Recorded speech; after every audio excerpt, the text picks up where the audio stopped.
Now, the call for a brand new people's constitution in Nigeria gained fresh momentum, as you heard, on Friday when the group of eminent Nigerians known as the Patriots, in the midst of the cost of living protests, visited President Tinubu at the Aso Rock Villa and called on him to lead the charge for a new, more representative people's constitution. The Patriots thought that perhaps with a newly minted administration in office and one which has promised to do right for this country, even though there is scant evidence of that just yet, this might be a good time to push for restructuring. But can President Tinubu really muster the political will to forge the pathway to such a monumental change in Nigeria? If so, which are the crucial parts of this country that he needs to convince to come on board in order for this to work? And with the End Bad Governance protests over for now, but with grievances still simmering underneath, might a presidential move towards restructuring restrain the protesters from taking to the streets once again? Well, for their take on this and other issues of the day, I'm joined now in the studio by Arise News analyst and former chairman of the editorial board of Daily Trust newspaper, Mahmud Jega, and the current affairs analyst and dean of the School of Postgraduate Studies at Bayes University, Abuja, Professor Adeniyi. Gentlemen, thank you very much indeed for coming. Great to see you again. It's been a wee while. It's a pleasure. Let me come to you, Mahmud Jega, because we mentioned you first there. Let's just rewind to that moment on Friday when the news broke that the Patriots had had an audience with President Tinubu calling for him to lead the charge for a new people's constitution. Did you get the sense that President Tinubu was receptive to that idea? I was not there in the delegation. You see, I think the Patriots' visit and proposal suffered from poor timing, except if that was the deliberate reason. Because really, the main concern of the administration and of Nigerians right now was the protests that we just went through, which was basically socio-economic, about the living conditions. So, but it was also about bad governance. Oh yeah, bad governance, generally hunger and everything. So when I heard, and many people had this request for a new constitution, I said, but we have just come through this protest. We are not even sure the flames have burnt out, and the government is promising to negotiate with the organizers of the protest if it can find them. So to now talk about changing the constitution and restructuring sounds to me like very poor timing. But wouldn't the optics have been good for the president if he was going into negotiation to say, well, I've been talking to the Patriots and we are considering, under consideration is the possibility of a new constitution, and therefore that might actually buy him plaudits with the protesters, assuming he negotiates with them? I don't know whether changing the constitution is the solution to the immediate problem of high cost of living and the crash of the naira and all those. Those are basically issues of day-to-day governance and policy making. And Nigeria's socio-economic and other problems are not going to disappear overnight because you change. I mean, it's not the constitution that created most of these problems, the way I see it. So it looked to me as if the Patriots maybe were trying to help the government to divert attention from the issue at hand. It happened before. I remember when this clamor for restructuring began in 2016, in the early days of the Buhari administration. The late Professor Femi Adekunle said that no, it's just an effort to detract from the anti-corruption campaign, because that time it was the administration's, never mind that in the end they didn't do much, but that was the thrust of the administration at the time, and then suddenly there was this explosion of talk about restructuring and all that, and Professor Adekunle said no, this is just an effort to divert attention from the main issue at hand into another one. And this one, with all respect to the great people who are members of the Patriot, it looks like maybe it's an attempt to also divert attention from the protest and the issues in the protest, which is cost of living and hunger and other things. Okay, well, let me bring you in, Prof. Do you agree with the Patriots who say that for Nigeria to be truly democratic, with its people represented and its institutions subjected to the rule of law, that the current 1999 constitution has to go? Okay, first, Charles, I think let's put something into perspective. I had your resource person from Port Harcourt, a member of the Patriots, said yesterday. Yeah, that's Ankyo Briggs. Fine. Yeah. She said the timing is not their own doing, that they actually sought appointments. That is true. They only could come when the government asked them to come. So it just transpired that the time they gave them fell into the time of the protest. Maybe I had that. They had applied 3 months previously. That's fine. I had that clearly. So let me just drop that's it. That's a good point. For them. But again, I've been wondering. Really, the Patriots are actually not the first set of people to call for a change of constitution. Legendary lawyer Afebabalola has called for it. Another prominent lawyer, who incidentally is a member of the Patriots, Mike Osekome, SAN, doctor, professor, also called for it in one lecture. And he's a member of the Patriots. That's fine. But my position is actually that I'm not sure the problem we have in this country is actually constitutional. Our problem is largely attitudinal, Constitutional change, a level of it has been on for some time through the instrument of the National Assembly. We're yet to get anywhere. And of course, we also know that there are some countries around the world that don't have a codified, documented constitution. Well, the UK is one of them. They use conventions, statutes, judicial decisions, and all of that. Israel is another country. I think it's about understanding the kind of nation that we want, the people that we want to populate the country, as the case could be, and the kind of Nigeria we want to build. And I've made the argument severally, and of course it's worth reporting. If you change the whole gamut of leaders that we have in this country today, replace them with another set of leaders, you are not likely to see anything different in the way that we are going to be critical of the things that they are doing wrongly. It's going to be the same thing. So there's a fundamental problem of attitude, behavior towards the modern Nigeria, the nation state called Nigeria. And constitutional change is actually a long-term thing, with absolute respect to the great men, the elder statesmen, the statesmen who are pushing for this. And of course, reference has been made to some countries, that have changed their constitution, maybe Canada, maybe some other countries. But the structures, the institutions in those countries are stronger than ours. Our own country is still very feeble. Our institutions are practically feeble, even when they are there. Some of them are not even in existence.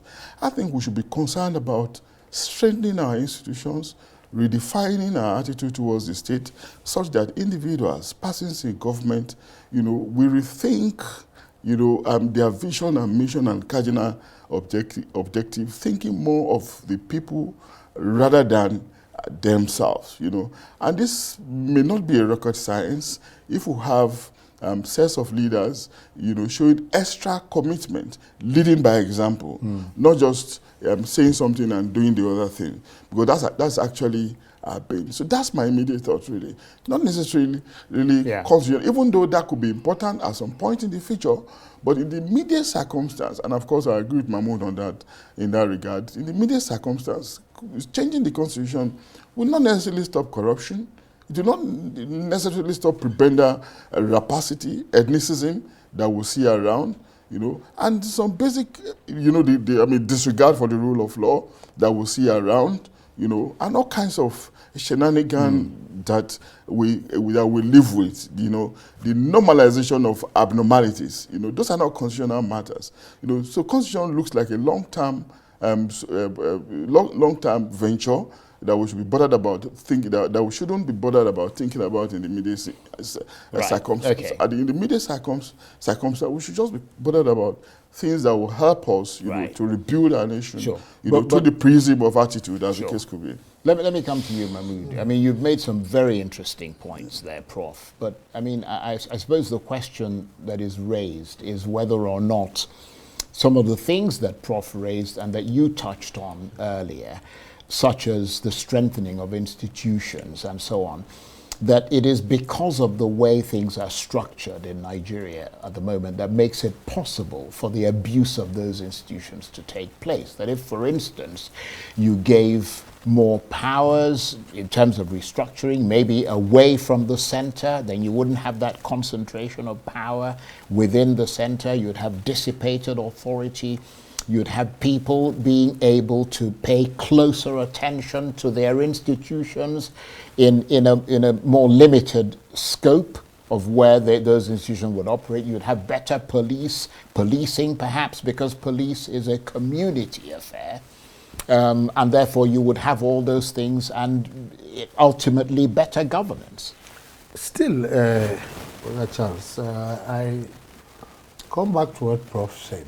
When you have a situation of collapse of values, you see, institutions to be strong have to be underpinned by the values of society. Absolutely. You have societies where everybody respects the state and the rights of other individuals and all that. Because the abuse that you talk about now, although I support devolution of powers, right. But the observation is that abuse of power is even worse at the lower levels of government than at the federal level. I mean, the local governments, for example, the way they handle resources and things like that is scandalous. The states too, probably because at the state level we don't have usually very strong civil society and media institutions to provide some check and balance. There is also total abuse. Power, everything is centralized in one person, usually the governor, and they operate most often in disregard of budgets and all that. At the federal level too, there is a lot of abuse, but there are also stronger institutions that provide some limited check. So basically, I agree with Prof that changing the constitution, whichever constitution you want to bring, if people have this attitude and are going to behave like this and values have collapsed and people don't have the slightest sense of decency, you say protest and the next thing you see people entering shops, and the constitution cannot solve that kind of problem. There are some countries that were once stagnating. I'm now thinking of India. When I first visited India nearly 30 years ago, it was just like Nigeria, you know, blundering along. But under the same constitution, the government of India, under Mr. P.V. Narasimha Rao, undertook some radical socio-economic changes, and before you know it, India is on the path to becoming a great power, if it has not become one already. And it's the same constitution. Because I remember when we adopted our constitution in '99, one magazine said it is the second bulkiest in the world after India's. The American constitution is like this. Some countries, as you said, the UK doesn't even have a written constitution. So it's not a very bulky constitution that will take you anywhere. But the example of India also shows that you can transform yourself under the same constitution. So really it is now a matter of leadership. There is one other area I wanted to mention, but maybe when we come around. Because you see, when you come to President Tinubu and said takes the lead, restructure, change the constitution, does he have the popular mandate for that? Because a major issue like that, the correct thing to do would be for a political party to campaign, make it the campaign issue, win election on that basis, and then you have the mandate to carry it out. You don't wait, somebody campaigned on a different issue, he won election, then you come to him and say he should undertake. You are now bringing a huge, where is the popular mandate for that? There has to be. It's not like because you have become president, then you say, okay, 30 years ago we were together in Nadeko and you said this. I don't want to, I was a student union leader, communist one. I don't want you to bring what I said 30 years ago and said I must do it today. I mean.